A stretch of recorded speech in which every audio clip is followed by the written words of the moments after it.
I think this team is just throwing stuff at a wall and seeing if this works, we're in there. If it doesn't, then we don't really know what will stick. And luckily, they're playing CLG, so on paper, this is the easiest opponent to potentially, have to rattle off 4 in a row to make playoffs. But with how CLG looks recently, like that's not really true. Chat, final point. Oh, I just think that CLG with Pobelter is actually not on paper that weak. I think they're pretty good. Exactly. What did you predict? CLG. He calls the CLG prediction again. I think that's a very important note to make as we head into Champion Select here. That Pobelter recently added to CLG has been a spoiler machine here in the last couple weeks of the split. We'll see if they can dash the hopes of another LCS team here in Dignitas, looking to make that late season playoff push. With the first bans hitting the table, let's hand it back over to Freak and Azael for the game. Thank you much and welcome back to the show. I am still Freak here with Azael, and I want to very first reinforce the point made about, is CLG really weaker than Dignitas here? CLG with Pobelter, it's not great, but they're 2-4.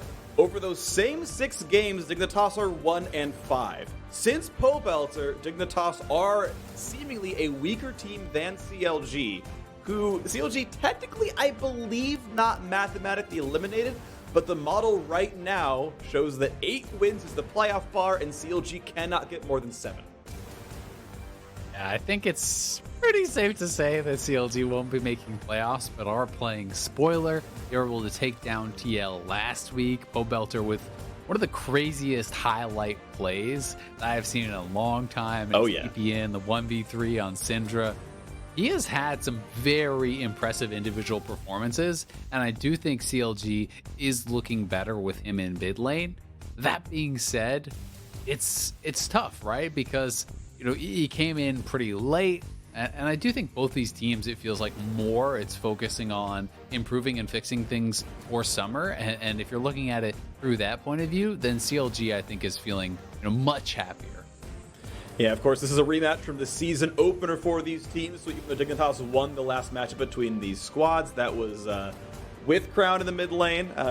Worth pointing out, Stixay is also back in the bottom lane here for CLG, as Counterlogic Gaming tries to figure out what to do with their season to shape up for summer. That is the more likely storyline. Can CLG be good for the summer split? Dignitas, meanwhile, again, pointed out that the statistical model has 8 wins being the playoff cutoff. So Dignitas, through that model, needs to go 3-1 with a season, a set of teams that they can do it against. They've got EG and Immortals and TSM to play, all of which are hard opponents. The model has Dignitas only winning this game, and that's it. So do want to see if this is able to turn around as we are in a Champion Select. We get the Rumble that we expect Huni to play, and a nice Pantheon jungle for some aggression out of Acadian. Should be very interesting. Could be mid lane potentially here too, or even flex top for Huni. So there is some options, but expecting it to be in the jungle, that's generally where we have seen it. Expecting Huni to be playing his Rumble, which has been such a good pick for him over the years and historically. Huni is really a strong Rumble player. People often point to his Rumble, his GP as the kind of free win style champions for him. Gonna hope for it. All right, we're gonna wait and see as they are trying to maximize flex picks. We know that Johnsun's probably gonna play a pretty regular AD carry here. Looking at his games played, it's been exclusively Marksman. He's not been one of the Syndra players or Cassiopeia players this season. Counterlogic Gaming gonna grab their own support. Nautilus MF, definitely a very strong bottom lane. That's gonna feel pretty comfortable overall. Ruin, I know we can see Ornn in the mid lane. I just expect it to be top almost every single time. You're pretty happy to buy something like an Adaptive Helm. Even Abyssal Mask is fine against Rumble, because of course you can upgrade that item and you pretty much can tank it through. So CLG so far on a pretty standard team composition. I think they'd probably just go for the Abyssal Mask Rust, try to withstand that. Yeah. Maybe you go for the Adaptive. It's really good in that 1v1, but because you're not getting that free Ornn upgrade on it, you're missing out on so many stats that are going to be useful against everyone else in the team fight. I do think that Ornn has the ability to withstand that matchup, and similar to how we've seen Rumble, in a lot of the games this season, it's much more about getting pressure in your lane, pushing it in, and then making things happen elsewhere. And with this pick, part of the reason people feel it's so strong currently, is that so much of the game is revolving around these neutral objectives in the river. And those are areas that can get your opponents clumped up, where you can sometimes find these great equalizers. Absolutely. I mean, we saw just last game that, Dragon and Baron were actually incredibly important parts of the EGTL win. And okay, sure, in a lot of these they were snuck, but you have to imagine the team fights are right around the corner there as well as some more bans come through. Silas dropped off the table. Olaf gone here as well. Have seen Silas getting picked up more and more over time. W Max, very low cooldown, a lot of healing, makes him a really good duelist, very hard to push out of lanes. And if you are trying to play something aggressively like this Pantheon Rumble, that is a champion who kind of handles that pressure well. There's also a couple good ultimates already for Silas to steal, taking away Equalizer, even the Pantheon ultimate allowing you to make plays elsewhere. So you have to kind of protect against that if you are concerned about any sort of potential Silas pick. Yep. And of course, we got Aurelia locked in here for Counter-Logic Gaming, expecting it to go here to Pobelter in the mid lane. Hasn't played a non-mage so far this season, so Ornn and Aurelia would be new for him. Again, only 6 game sample. He is a new addition to CLG here. Re-addition, I guess, to be fair.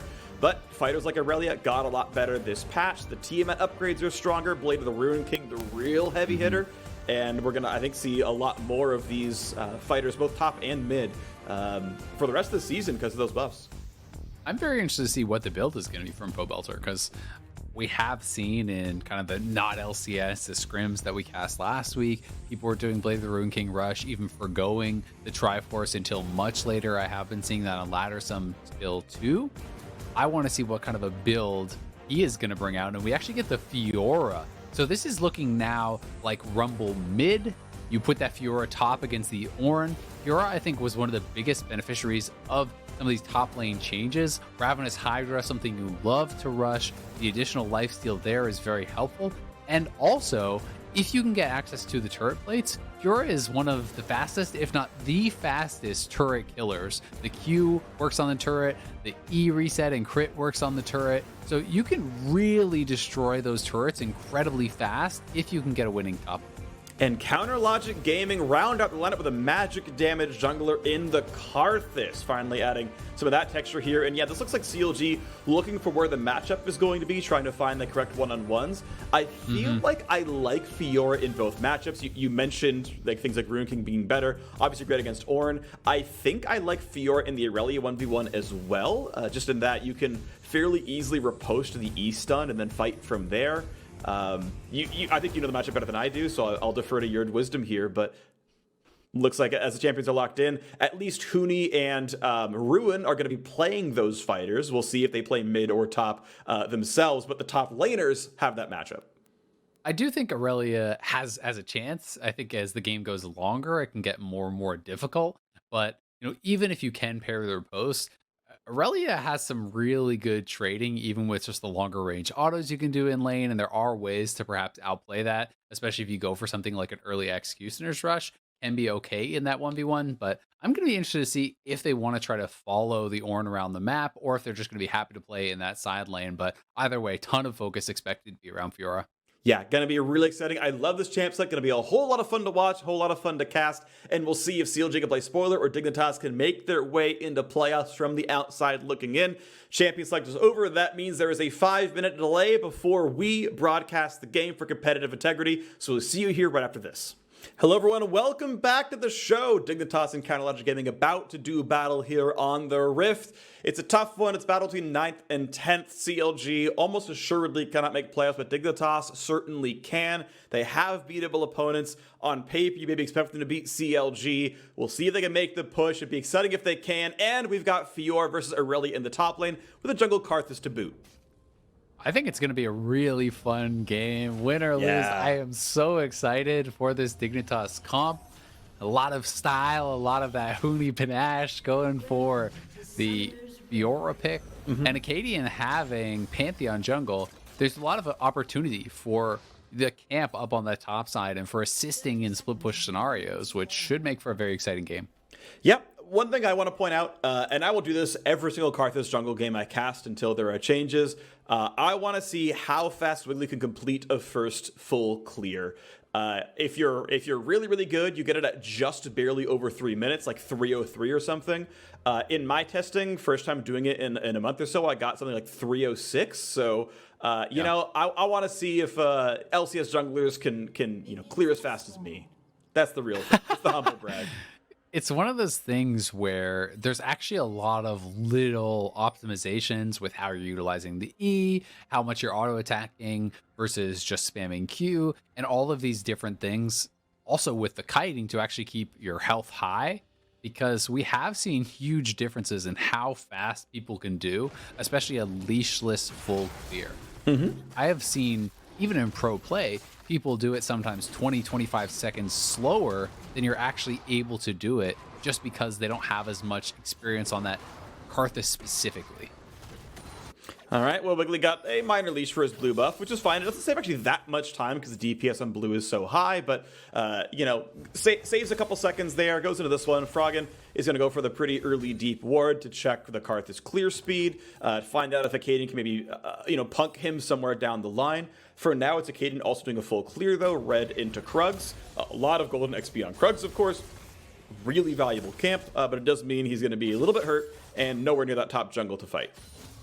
The Krugs are also, so much of the gold has been shifted into the later part of the camp, right? You can't just do the big one and the medium one and then kind of leave. You have to fully commit to clearing that out. And with the Talisman start, he clearly wanted to go for those AoE camps, get that little life drain off with your E. So yep, we'll see how quickly he's going to be able to actually clear through this, and if he's going to be looking for any sort of a gank or just going for a 6 camp clear. One other thing I want to point out, actually two of them, is one, Wiggily had to stop to kill the ward. That is like 3 seconds he doesn't get back, and that is not tracked against him. He had to kill a ward. That's a smart play, it's the right thing to do. Most solo queue players don't have to do that kind of clear. But he's also didn't get any of the mana restore when he killed Raptors. He kept the E turned on, so he doesn't have the mana for this Krug kill as easily. And here comes the spear forward, has to flash away from it. Acadian does finally show up for a bit of a jungle invade at the very end. Doesn't actually manage to steal, I believe, almost any of the Krugs so far, as Wiggly's going to fight with the Q. The flash combo comes in. There's no flash get away. The E forward, and Acadian just solo kills the enemy jungler. Wiggily, you knew he was there. What a great flash stun. Now Ruin's forced off the wave as well. And Acadian single-handedly wins the jungle matchup. Wiggily just stayed around. Even after getting his flash forced and being low HP, he felt like he could just clear that out from range, get a big farm advantage. Instead, he goes down, and I wonder if they're willing to try to make this dive happen on Ruin. Would be very risky early on if anyone were to get stunned up, so we'll just be a back off. Yeah, and it does mean that it allows Ruin a pretty easy recall as well if that one doesn't get stopped. Watch that replay first. So this was after Wiggily had already flashed, and this is why it's such a dangerous play. Notice Acadian charging up his passive, then going in, and when you have that full passive charge, your W+1 auto actually fully stacks Conqueror and gives you your passive back, right? You can charge that up incredibly quickly, so you can have the bonus damage on your next Q, and he just executed that combo really, really well. Absolutely beautiful. Acadian grabs himself that blue buff now, and yeah, he's technically down a couple of camps, but I'll take first blood over a camp every single day. That's going to feel real comfortable. A good early start here for Dignitas. 400 gold is exactly what you expect off an isolated first blood, and that is the money that is earned there. Top lane farm lead, mid lane farm lead, bot lane slightly to CLG, but part of that is the fact that the lane is already pushing. You would also expect Kai'Sa to lose to this misfortune. And oh my gosh, Wiggly's just getting assaulted. He's just dead. He's getting punched. He's just getting punched by a robot. Oh my word, I'm so sorry for you, Wiggily. Doesn't have any support from his teammates whatsoever. Mid was obviously pushed in. You expect that from Rumble versus Ornn, but that is such a rough start for the Karthus. Froggen won the mid lane so hard in these early levels that Pobelter had no ability to actually come over. Froggen didn't even have to use the summoner, didn't even have to use his ultimate. Pobelter was low health, so he couldn't actually roam over and help Wiggily out. And Wiggily, not only did he die for that first blood, he was down flash, so made for an easy kill here from Froggen. Only kind of positive thing to say for Wiggily is at least, we're tracking the timer. He was pretty fast on his first clear. Unfortunately, his first clear ended in his death. Yeah, again, there's still micro points I want to bring up because I think it does talk about so much about how this game is going. Like, if that path is slightly faster, he doesn't get ganked quite as easily. He's got more health. The fact that he didn't get the mana restore off chickens mean he wasn't able to toggle the E during red buff, couldn't toggle the E during Krugs, and that actually made those camps slower. Because he didn't have the mana to afford Defile. There's actually legitimately clear speed lost in some of his plays, and I think this game goes a bit differently when you save 1 or even half a second in some of those fights. So that is something that I do think is worth examining. Either way, getting off the topic, Dignitas still feeling comfortable. The Acadian onto a very, very early Cloud Drake. Lost very little time in this one. Looks like mid is not going to have an answer, and bot is healthy enough that no one's going to stop this. Cloud feels really good for this Dignitas comp too. When you're looking around, almost everyone wants to be using their ultimate and has pretty long ultimate cooldowns. These are, well, obviously everyone wants to use their ultimate, but these are important ultimates that, having them up is going to be very, very impactful. Definitely agree. I do think it's going to be a good one for them. We go into Infernal second, and this is a very offensive-heavy team, so those are Drakes that fit the mold of what these teams are wanting to do. Wiggily, of course, doesn't have to give blue over. Want to really kind of point out that was part of the team composition as well. Is think about the champions that CLG are playing. None of them are very blue hungry. Allows Karthus not only to get the mana regen, but keep in mind that is 100 gold and in some cases a third of a level worth of XP that you don't have to hand over. That is definitely relevant when your jungler needs to be one of the carries. That is definitely part of the composition. Props to CLG for identifying that in the draft. But it's still going to be a rough one for them, down 700 gold off the 2 solo kills, and Dignitas now roaming topside. Oh, this dive would be huge. Ruin has such a big wave at his turret and no teleport, so if you die here, it really sucks, and it looks like he's probably going to. The Q is on cooldown, couldn't get the reset off the minion. There's no way away from that one. Huni takes the rest of the gold, gets the pleuret, and gets back up at the top side. Wiggily not going to be able to turn any of this around. Look at all those minions. That is like 3 stacked waves at least. Going to be dying to that turret. Maybe Wiggily collects some of it. But still, in that 1v1 for Ruin, you are really put behind off of that, because if he could collect that farm, he's actually doing great. He would have the early executioners. He would actually be up in CS if he picked up all of it. Instead, the wave's going to be pushing away from him. He's down farm, and Huni is going to be sitting in a really good spot. This was just started up very well by Froggen, putting the ultimate here along the turret. Ruin flashes out of it early, but everyone is on top of him. Huni able to get that trigger of the ultimate as Ruin does die to heal up a little bit more. And no danger of going down. Doesn't even have to flash. And that fight is legitimately different if Ruin has his Q available. Was about 20 health off getting the reset of the melee minion. That is a lot more damage. It's more healing as well. That fight honestly looks different. These little small things, honestly very, very small edges are turning these fights from at least getting an answer kill or at least getting away from the jungle gank. And now again, Froggen aggressive under the tower, but Wiggily can challenge the ult here. Does the W come back in time? Can he get the shield? Does so. And of course, Dark Harvest already on cooldown. With 100 health to spare, Froggen walks away. The overheated scrap shield just barely enough to keep him alive. But, or an ulti, can he snipe him? Is it? Oh! So close. Froggen had to burn the flash. Honestly, yeah, okay. You can't really do any better than that from Pobelter. The flash will always get away from that one. But at least it's summoned her down. Well done from Pobelter. He probably assumes the flash was down, but I don't know that they actually had vision of the summoner being used. I'm not sure if it's one of those where you can see the animation in fog or not. I shouldn't be able to. Similar to how, with Baron, you can see animations when people are hitting that. So either way, they force out the summoner. Froggen now down both of those. Huni up on this top side. We'll be looking to actually play pretty aggressive, I think, in this. You want to kind of poke down the Aurelia, utilize those vital hits, get him fairly low to a point where you can then threaten the ultimate and all in. Gets 1 Q in, but again, Ruin down a level is going to have a hard time actually winning the fight, especially with Acadian back up at the top side. Knows he's there as the control ward comes down. Walks by the other one, and Ruin can't even survive a 1v2 under his own turret. He's pulling Nautilus over. There's going to be a nice W. The flash Q's not going to land. Ult comes in afterwards, but Acadian might not be in that much danger. First one comes in. Here comes the rest of the squad. Ruin does pick up one, and look at him go for this one. Look at him go for the fight. You gotta be kidding me. Ruin and Smoothie win the 2-on-2. That is so huge for CLG. What a good roam by Smoothie, getting up to the top lane at the perfect moment. Misses the Q, but it didn't end up mattering. Ruin playing that very, very well. And despite all the attention that Dignitas put up to that top lane, Huni is now behind. He's down farm. It's 2 kills to 0. And the red buff going to Ruin. Also very interesting that Huni's actually going Blade of the Rune King. Wow. Yeah. It's a better item, right? I gotta point out, though, Dignitas are now behind. Okay, they've got a Drake, but they're down 300 gold. Keep in mind, almost all their kills were unassisted, so CLG's kills are literally worth as much gold as Dignitas's kills, plus farm they've got in various spots. A lot of that, of course, being the jungle here for Wiggily. And yeah, Blade of the Rune King is better. Looking at the item, we gotta wait a little bit because there might be a gank. Rune's in safety right now. Basically, there was more on-hit damage, like on-attack damage from the passive than from the raw AD, even before the buff. So, I mean, a really substantial part of this item's actual damage is in the passive. Also worth noting that champion health is honestly fairly high across the board, almost regardless of the champion you're actually playing against.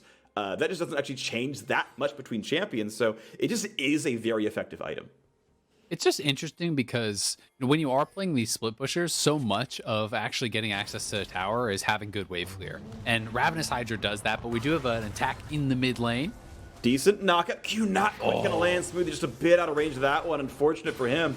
And it does allow Froggen to walk away, because that 3v1 probably kills him with a flashless mid laner.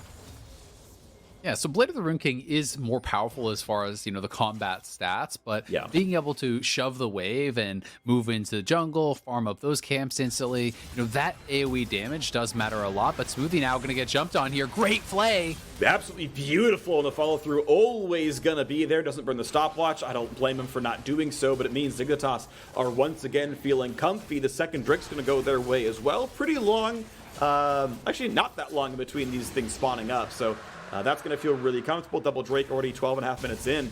If they can kind of keep the early game going strong for them, which for the most time it has been, this is going to be a really good mid game. I think they just have to keep the foot on the gas, right? You've got to keep things moving as this Dignitas comp. When you're looking over and you're seeing Karth is just power clearing his jungle over and over. Ornn farming up in this mid lane and getting experience towards those Ornn upgrades. There is a lot of late game power on this CLG side, so they are pretty dependent, I think, on the side of Dignitas of being able to win through side lane here. But so far, Huni really hasn't been able to get much done in that 1v1. They have gotten a kill and put some pressure on Room, but it's been more about the combined team effort in that roam. Yeah, I mean, that's the tough one here as we have a quick pause in the game. We have a snapshot of a 500 gold difference of Dignitas being ahead with the 2 Drakes their way as well on an Ocean Rift, if they can claim those in the next 9 minutes. But yeah, a quick pause from Dignitas' side. We will hear what that is about before too terribly long, and we'll keep you informed as we learn more here as well. I haven't been able to look at the bot lane too much. It's been honestly pretty equal. As far as I can tell, it's 5 plates each side, meaning 0 have been killed. So that's just been a trade-off of farm as Manamune stacking up for Johnsun. Stixie's got the obvious Essence Reaver there. And I am curious to see, as Azale was mentioning, I totally agree. Dignitas putting the foot on the gas, keeping the aggression going would be pretty wise.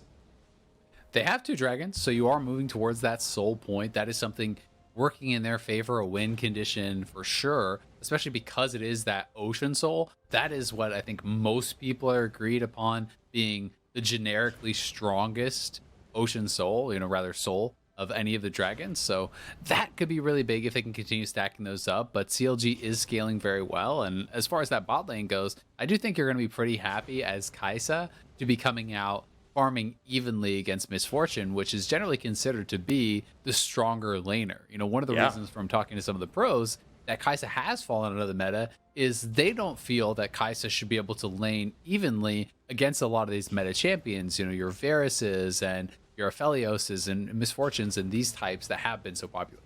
But keep in mind, of course, that not that that's wrong in any way. Sometimes, of course, the risk can be worth it. Either if you think your opposing laners are not good in laning, they don't punish you, and Stixxay and Smoothie don't have the best laning stats overall in the season. But also, Kai'Sa got buffed this patch. She got specifically the AD build got a lot better. You get an extra, I think it's extra 2 missiles on the Q evolve, which is something like a 15% damage increase in the spell, somewhere around there. Both the base damage and ratio scaling off the extra missiles there. So really impactful. She's going towards the pretty standard Manamune into Rageblade build.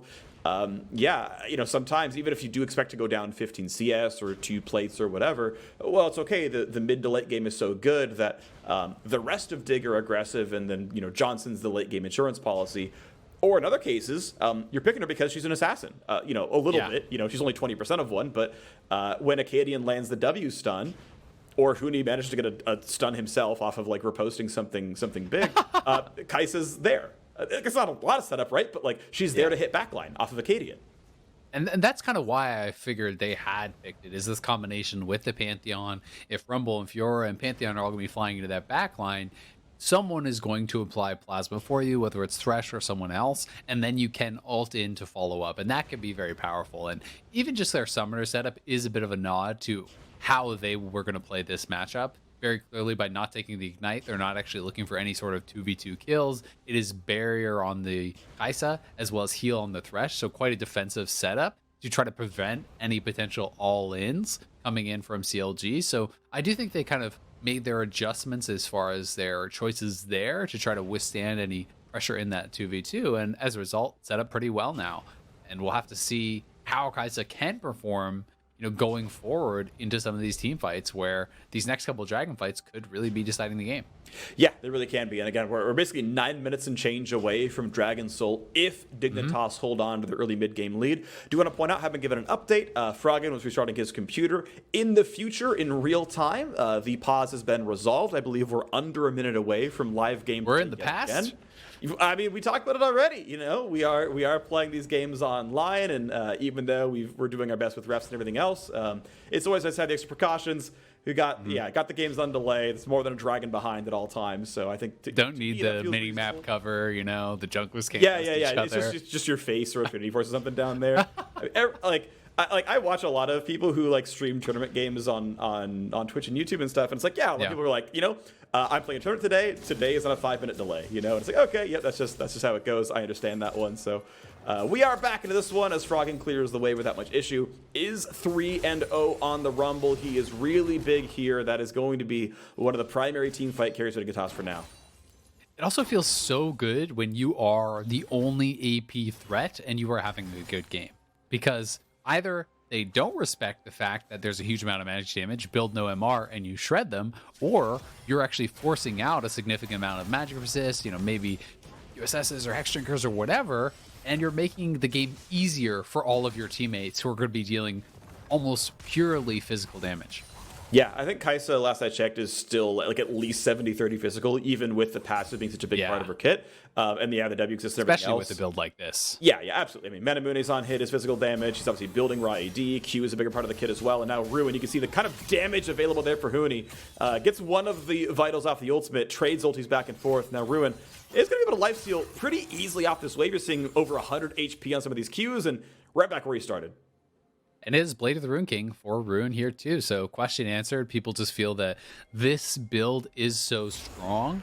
I do think that there's even more of a trade-off. I was talking about wave clear with the Ravenous Hydra for Fiora, which can be a big deal to have the push there. But for Ruin, one of the things that's so strong about Tiamat on Aurelia is it allows you to easily prep range of minions for the Q execute to get those resets in a 1v1 or a potential 1v2 to not only dodge out of attacks, but to get that 5-stack from your passive where you become so much more strong. So clearly people are valuing this Blade of the Rune King incredibly highly to be giving up, all of those other kind of benefits that Tiamat has. Right, yeah. And yeah.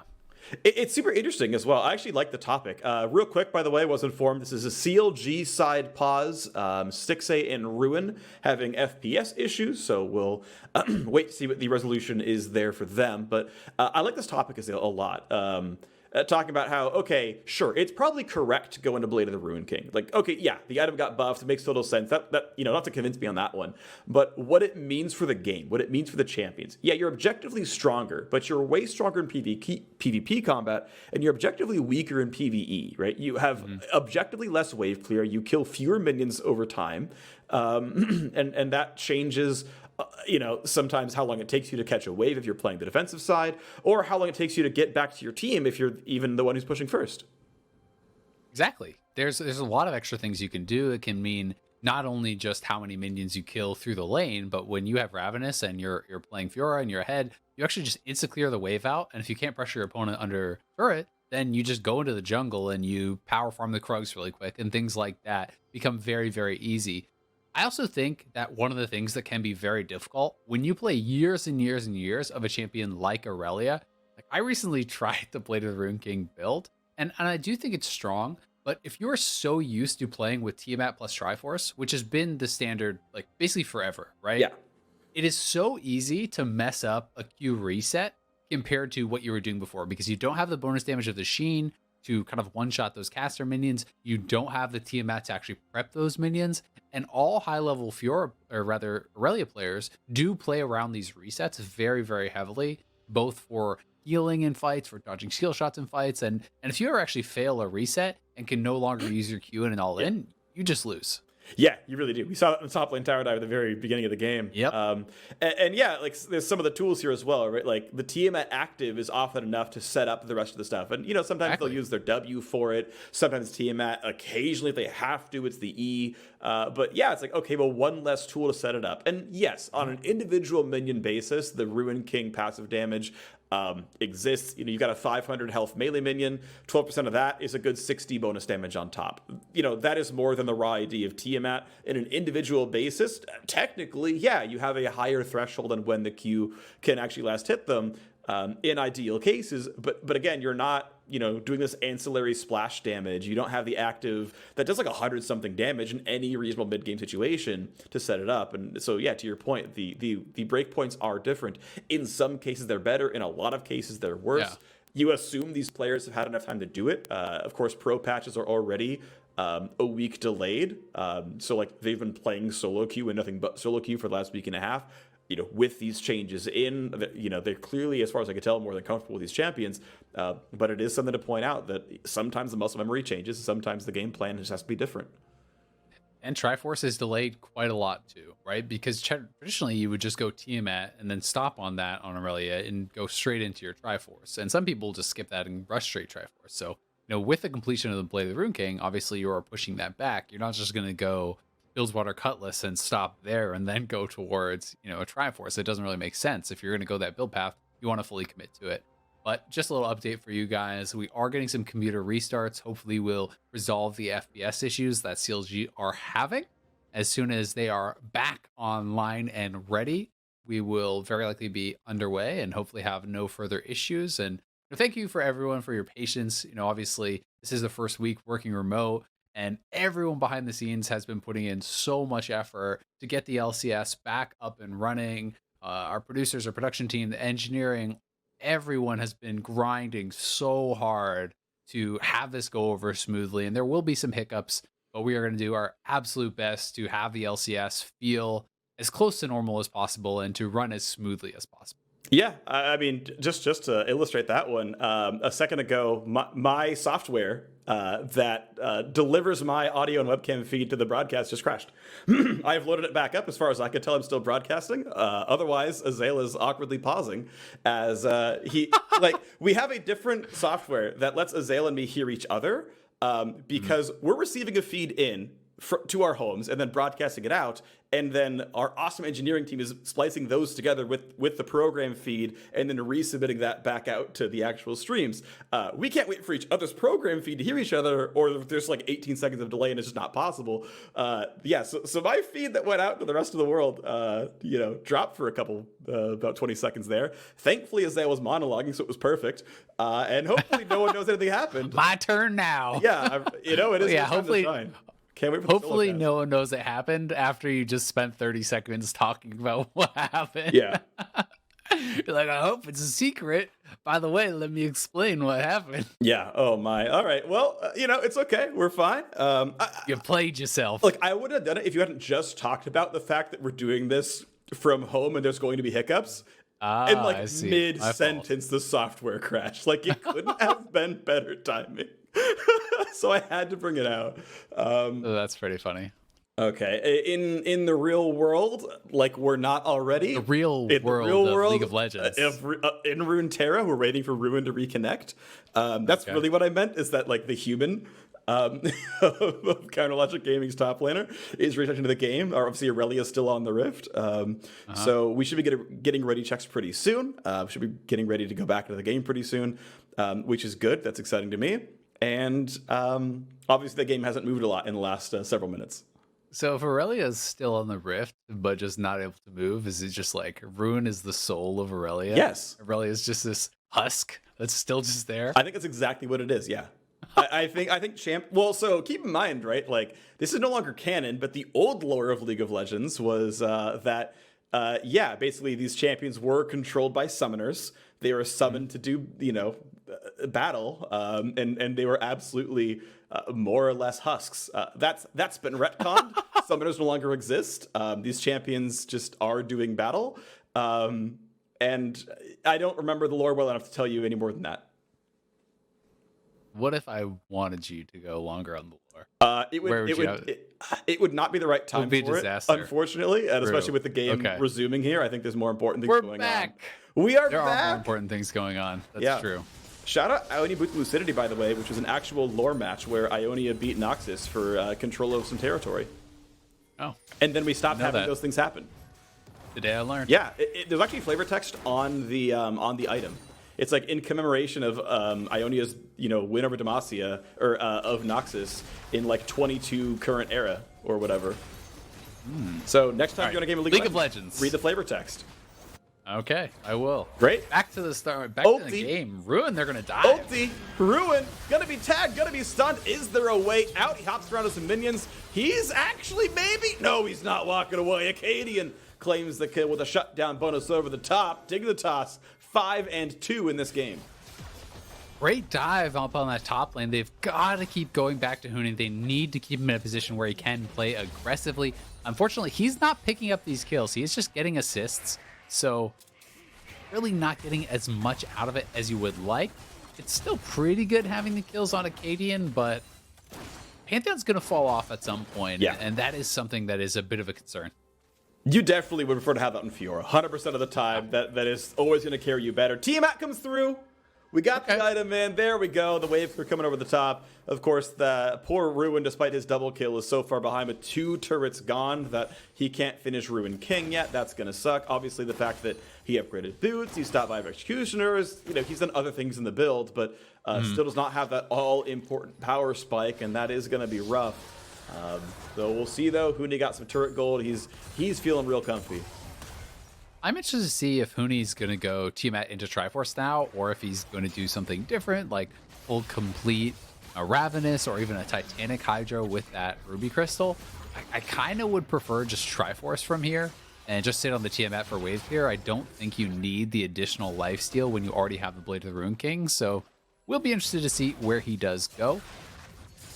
Yeah, I'm very curious about this one, honestly. I could honestly see it being any of the above. I think Ravenous Hydras for someone like Fiora, I think Ravenous' buffs were bigger than Titanic's buffs. I don't think there's a reason to go Titanic Hydra on this champion. But the mana pool and CD are obviously really good on Triforce, so I agree with you on that one. There we got to see the glimmer of when Froggen reconnected on the screen a second ago. But he's on double flat pun already, plus Leander's already completed. He's obviously huge right now, very easily able to wave clear if there's any dive. The ult does 1,000,000 damage. Them CLG just, it really feels like don't have good tools to stop what Dignitas are doing. They do have Engage, but they have to feel that they're in a good position to actually force it. And right now, no one's answering Huni. They dropped the Rift Herald mid to put pressure there. Rune was there to respond, but at the same time, Huni's actually on the inhibitor turret, so will have to back off, and CLG do claim a dragon for themselves, so critically slowing Dignitas' march towards that Ocean Soul. That would have been their third dragon, and I'm a bit surprised to see Dignitas didn't prioritize going for a soul. Yeah, but they're going to get this kill in the mid lane and the second turret as well. Smoothie's stopwatch buys a couple of seconds. The re-engage comes across as well. Maybe it's enough as up comes the ultimate as well. And it's 1 kill so far over to Huni. Going to be running away, flashing over the wall. Ruin's going to drop as well. 2 for 0. Nice knock-up from Pobelter as Froggen is running for his life. Doesn't have any summoners or ulti left to get away. But it is a 2 for 0. 2 turrets taken down as well. And Dignitas, you know, I'll take that trade for a dragon every single time, but it does come out well for them. That is looking really good for Dignitas. Despite the fact that Ruin got into the backline, had so many Q resets. Now they're diving onto Wiggily, but a lot of low health bars here for Dig. They gotta run. The man has flash and a lantern gets him away anyway. Wiggily was able to be safe the whole time. Walks out, might get his own blue buff. They're gonna hold on to it, and Wiggily does grab that one. Level 11 on the Karthus. Has yet to get himself into much. Ruin had a pretty good team fight, but the problem was CLG had no ability to actually follow up on what he was doing. He was so far ahead of the rest of the team, and he kind of used his engage to really, cover the retreat of Smoothie. Had Stixxay been in a position where he could actually get a bullet time over top, maybe they could have picked up some kills, but it just resulted in him going down, and low health bars on Dignitas didn't really amount to anything.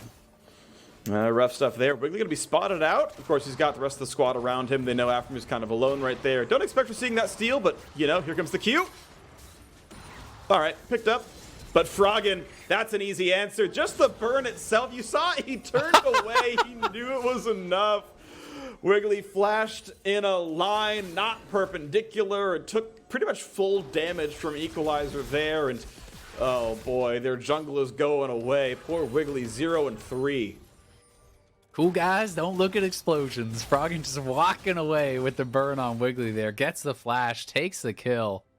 Wiggily clearly shouldn't have flashed, but did feel like maybe he could get out and ends up going down, wasting the summoner, which is pretty critical because if you are looking for any type of 5v5 team fight, having flash on Karthus to actually access the backline and even just die in a good spot is pretty critical to getting use out of your passive. Yeah, it's a really big deal. Totally agree with that one. So that sucks. It's been a rough game for Wiggily, and that's too bad. I hate to see players having kind of a lackluster season. It feels like Wiggly's been having a lot of that one so far in 2020.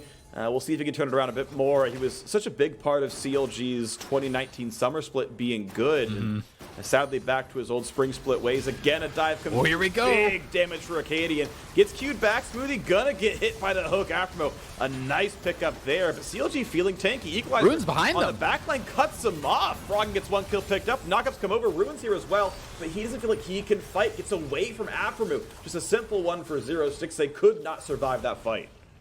Yeah, Ruin looked like he had a promising flank, but the ultimate actually only landed on Aphromoo, and then he missed his stun, so had no real ability to continue the fight, and the big problem is that was a 5v4 for CLG that they lost.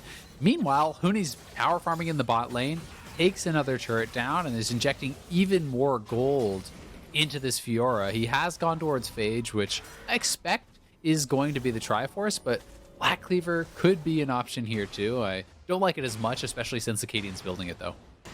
Well, right now the games, as far as we can tell today, at least, are going to expectation a little bit, at least based on Elo here. Dignitas, being a couple of wins over CLG, a little bit expected to win this game, even though the most recent results haven't been in their favor. If Dig close this game out, they are tied with Team Liquid and Golden Guardians for 7th. They would be only a single game away from a chance at a playoff spot with 3 to play. Like, this is a must-needed win. They are in position to claim it, and this is maybe that very, very late resurgence of 5-game loss streak finally maybe ended here today. If CLG dropped, by the way, they would be guaranteed locked out of playoffs. They would cap at 6 wins. 6th is already at 7 wins right now. It definitively ends the spring split playoff hopes for CLG, even if it was already slim coming in. It's also been so interesting, with that week off due to going remote, we've seen more of these crazy team fighting kind of comps. Like we've had more variety, right? We have a lot of team fight that we've been seeing, but we have had the Calista top for Licorice, we had Fiora top for Huni, things that we had not seen yet that is kind of moving away from the team fighting towards split push style, towards focusing on top lane, and I wonder if that extra week of preparation gave it to him. Nice riposte by Huni, stuffs Smoothie down to half HP. They don't quite go for the play, but the team is grouped up. Pantheon has the ulti available. This Drake is live and ready to be fought for. It's CLG cutting it back. Can they land the smite? Go for a quick hit over there on the top laner. Huni has to cut away. Ornn hits 2 knockups, and Huni forced completely out of the fight. Lantern able to resuscitate him here, and that means numbers advantage for CLG for a little bit. Can the smite come through? Nicely picked up by Acadian. Puts them on soul point. Wiggily had the ability to smite that one. It was his team dealing the damage, but it's Dignitas and Jungler coming out on top. Great job by Acadian there, smiting that away, because Dignitas wasn't really in a position to fully commit to the team fight. Froggen didn't have his ultimate, and they didn't want to fight without that, so it was just going to be down to this 50-50. They do get it, and are now on soul point. Another win condition added in here for Dignitas, as Froggen may spot Wiggily. He may know what's going down. He obviously sees the wolf corpse, and yep, just ulties into Fog of War. It's not going to be enough damage. Wiggily able to walk away and still at half HP. That wall might be enough. Ruin gets his own slow. Going to look to try to get an E-range, but he can't quite do it. The empowered Electro Harpoon, too big of a slow. Ruin on Ninja Tabby to fight the top laner, not the Berg Treads you talked about. The difference in damage types on the team. Can't break the slow in time. Not able to get in range for the stun. Does get pushed back. We can see Pobelter now kind of getting to those levels where he can start upgrading for his team. Obviously, that all got pushed back, but soon he will be able to upgrade the Infinity Edge for Stixay. He has his own double upgrades for himself, so things looking a little bit better now for CLG when you're counting in all the additional gold from that. You know, it's 3,000 plus gold of stats on the items that Pobelter has. Added in, it's an additional 1,000 or so for Stixay. So when you're kind of adding that in, the gold lead doesn't seem so big anymore. And despite the fact that it's a 0-3 Karthus is farming well and is very high level. So you're still going to have a lot of impact on this game, and because of that, CLG still has a chance. Yeah, looking at XP overall, top lane is a 1-level lead, mid lane is equal, bot lane is a 1-level lead, support is a 1-level lead. So not that far behind in XP. The important levels are done, like points in Wind Wall don't do very much, or not Wind Wall, sorry, but Wall of Pain for the Karthus don't mean very much. But there's another chance at a catch here. Pobelter in a bit of a 2-on-2. Acadian gonna be knocked up. This could be a chase down. Doesn't have the flash it away. Goes in for a bit of a combo. Damage for Smoothie. Gets someone to heal over the top as well. Ruin now comes in for the fight, and CLG outnumber Dignitas, but is it going to be enough? Johnsun comes in for the fight, picks up 2, and goes right back out with the Lantern, kind of saving a bad team fight. But comes Huni. He wants in. 3-on-3 here. Do Counterlogic Gaming have the numbers? Do they have the damage? Already it's a 1-for-1. Now down to the 2-on-2 as Johnsun flashes away. Stasia's barely alive, and Pobelter on a tank is not going to have the damage. He's going to get picked off at the end. A triple kill for the AD carry of Dignitas. And that is actually, I believe, an unofficial penta. I think he got the first double at the start of it. End of the day, Dignitas taking another team fight.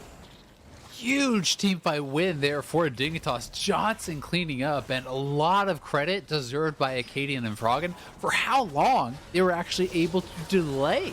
They were in this 2v4 type scenario as all of CLG collapses in, and they were able to last so long. The Equalizer getting so much damage down here from Froggen, then Acadian kiting back, using his empowered E to actually block out a lot of damage. As soon as that expires, he goes into the stopwatch, then Froggen goes into the stopwatch, and they can't ignore Froggen because of the amount of damage he has. So Johnsun comes in from the side, cleans up 2 quick kills, and then despite the fact that Huni misses the parry here, Johnsun dueling up against Stixay, barely able to take him down. That is the unofficial penta. All 5 kills going to Johnsun. What a team fight from him. And into another one right afterwards. Counterlogic Gaming low on health, already forced off the mid lane. That turret was already dead, so territory gained not going to mean all that much, but obviously huge amounts of power coming in.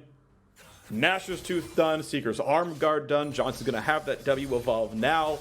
As is the typical build, of course, you expect out of this champion, but overall a little bit lower after the changes on the W. Still very good on the Q, of course. And yeah, gonna feel pretty comfortable here as a couple of the item upgrades are coming through. Pobelter needs level 15 for the next one. He's got a Blade of the Ruin King ready to go. The Death Cap not too far away for Wiggily. So yes, growth is still coming in for CLG, but Dignitas time and time again, by pretty slim margins, using those leads to get ahead. And now Huni gonna have a really good chance at getting all 4 vitals here. Big healing gonna come through. Doesn't chase down though. Smoothie was right there. I know players would have chased that one down and then asked where their team was. Why didn't you help me? It's very smart to back off. I may be one of them. And Huni, you could have expected to be one of them too, honestly. He's kind of that crazy player that will always look for the outplays, always look for that aggressive move, but all of CLG were coming, so does back off. You know, you can see that he is putting out a lot of damage though at this point. He has the Triforce, Blade of the Rune King, plus the Tiamat. Really strong point in the game for him, and you can see over for 6A, he's doing this kind of BF stacking build, which can give you incredibly powerful ultimates. You have so much flat AD with these types of builds. I have actually seen even just the kind of quad BF sword build, and look at Smoothie though, just getting lit up there as Huni is on this dragon, and this is looking like it'll be Soul for Dig. Attempt here for CLG to come in, already chunked so low by the Equalizer. Soul is grabbed, and that regen is going to be massive. Is there a fight to be had for CLG? Already one of them's going to drop. Aphromoo chunked low by the bullet time, but there's some backline access. Wiggily gets the kill on a Huni. That is at least one thing picked up. 6A can't survive it. The kill off on a Wiggily himself, and the ulti not quite going to find the kills. The team regenning enough. There's only 2 left alive on CLG's side, running for dear life. Will they have the next little bit? Q is going to come in for some damage. They aggro the Baron. He's not going to find the knockup though, but they will find the double stun. That means there's no chase down quite to be had. The regen still coming through though. Akadi's going to feel healthy. They're trying to run away. Ruin's second stun comes in soon. Not going to matter here, but it does mean Dignitas, with 4 still alive, can easily go look at Baron. Yeah, they're going to grab this Baron, no problem. Johnsun will shred through this, and so much of that team fight was just about the equalizer that Froggen got early on. He roasted CLG with a perfectly placed equalizer. All of CLG was just kind of in a line in mid lane, and the amount of damage he had to have put out in that team fight was absurd. Absolutely a ton right there. They waited for the Huni reset. They waited for him to revive, I should say, and he came through. Now he has the Baron buff. Did go Triforce, as you were guessing, Azale. Correct on that one. As Dignitas are, it's almost unlosable now. 10,000 gold lead. Ocean Soul is so good when you're ahead. I feel like they could just never kill you during the team fight. You'll basically regen the Karthus ult and the Baron buff on for 2.5 minutes. It's got to be those 100-0 types of plays to actually kill off a team that does have that Ocean Soul, and that is very difficult to get, right? You have to kind of think about some Nautilus Ornn engage into an MF ult and just burst people down immediately, but they also only have the Executioners on Aurelia, so they don't actually have much as far as healing debuffs that are easy to apply. Ruin can't find the stun, goes down to half HP instantly. Huni feeling safe, has the overshield.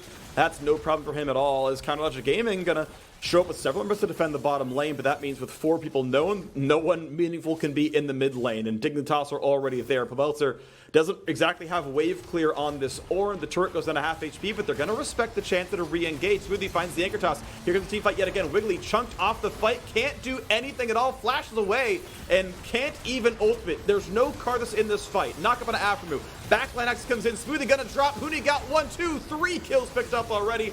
Pobelter's gonna make it number 4, and here's the ult over the top. Wiggily not gonna survive the fight. A triple coming through for Johnsun.